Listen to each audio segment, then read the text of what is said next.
Dr Theo Covary is from Unlimited Energy Resources, also an expert, an independent consultant working with the Department of Mineral Resources and Energy on demand-side management. He joins us now. Dr Covary, good afternoon to you and thank you for your time. If we look at how long our electricity crisis has been with us for, is there still much scope to actually reduce the amount of power we're using? Is there still much that demand-side management can do? Good afternoon, Stephen. Thank you for the opportunity. Please call me Theo. Yes, we do have, there's a lot of scope for energy efficiency, and it's quite sad that we were doing so much work under the IDM program and other initiatives, and then that was all stopped in 2015, around that time, and we lost a lot of momentum. However, having said that, some initiatives are still going forward and delivering savings, but definitely, as you are aware, at the scale that is required to get us closer to, lower stages of load shedding. Where would we start? And if I remember correctly, I mean, for many households, the first thing to do is to just remove every single electric geyser in the country and replace it with some kind of solar water heater.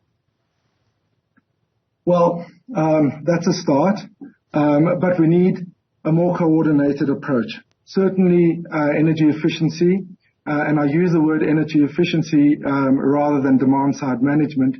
It's a little bit technical, but it's a subset of demand-side management, whereas demand-side management also includes things like embedded generation, which is solar rooftops, as well as demand response, which is shifting load. I'm just talking about reducing total load, and I think this is what we need urgently, and this is what will help us fastest. So a more coordinated approach is definitely needed, like we saw back in 2013 and 2014. And although energy efficiency is the cheapest intervention, it's not for free. So we need, and no one is going to do it unless they compensated for it. So we certainly need a cost recovery mechanism, like we had the DSM levy back in the day. And certainly we need stronger policy signals. We need energy efficiency and demand-side management included in the IRP, so that the regulator and all organs of state understand its official policy, that we're serious about it, and it can attract funding as well. Is a big part of this metering? In other words, if you're able to see on your phone exactly how much electricity, well, not how much electricity you're using, how much money you're spending, you're probably going to do everything you can to reduce the amount that you're spending, particularly now because it's so expensive. And yet the meters that we have often are read only every 3 months if you're lucky. In other words, without accurate metering, it's very hard to encourage people to spend less money, to use less electricity. Exactly, and that's why that's more of a medium to longer term implementation. We know that, I would assume you also live in Johannesburg, you're very aware of the billing crisis that we've had. So City Power rolled out many thousands of smart meters, but as I understand it, their accounting system can't communicate with those smart meters. So that is something for the medium and long term. At the moment, we need more direct interventions, such as regulations.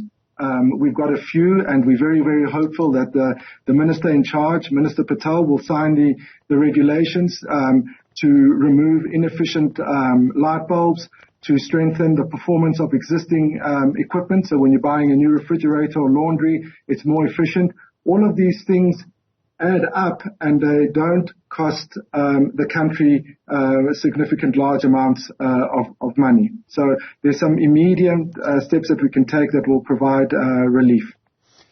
So, I mean, one of the problems, I think, and this may just be my view, is that I don't know if people trust government anymore. To try and send the right signals, to try and have a comprehensive policy, I think it's going to be quite difficult to do. I mean, there was a time years ago when government was trying to encourage the use of solar water heaters, and they all ended up in storage. It cost a huge amount of money just to keep them in storage.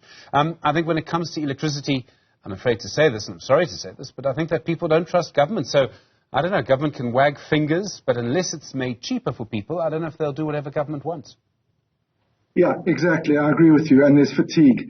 That's why you don't switch off your light, because you know no matter what you do, you're going to get load shed. So you start feeling helpless, and you're also very frustrated, and this has been going on for far too long. So I agree entirely with you. However, as I said, someone has to pay for these interventions, and it should be the ratepayers, the person using the electricity. What we don't want is for the taxpayers to pay for these programs, i.e. through increasing taxes or VAT or those sort of instruments. So if we can bring back a DSM levy and run a program that we did in the past, I think we can start making quick wins. As you may recall, the residential mass rollout program where Eskom swept through neighborhoods, replacing lights, putting geyser controls, all those sort of things. I think those real actions in your home that you can see will go a long way to try to win the trust back. I've got to tell you, people are competitive. If you were able to run on street WhatsApp groups who's used the least amount of electricity and still managed to keep their swimming pool blue, well, you'll probably get onto something. Yeah, I think nudge economics is very powerful. Thank you very much indeed. Do appreciate the time. Dr. Theo Covary is an independent consultant working with the Department of Mineral Resources and Energy on electricity efficiency. Demand-side management is the technical term, or energy efficiency is the one that he prefers.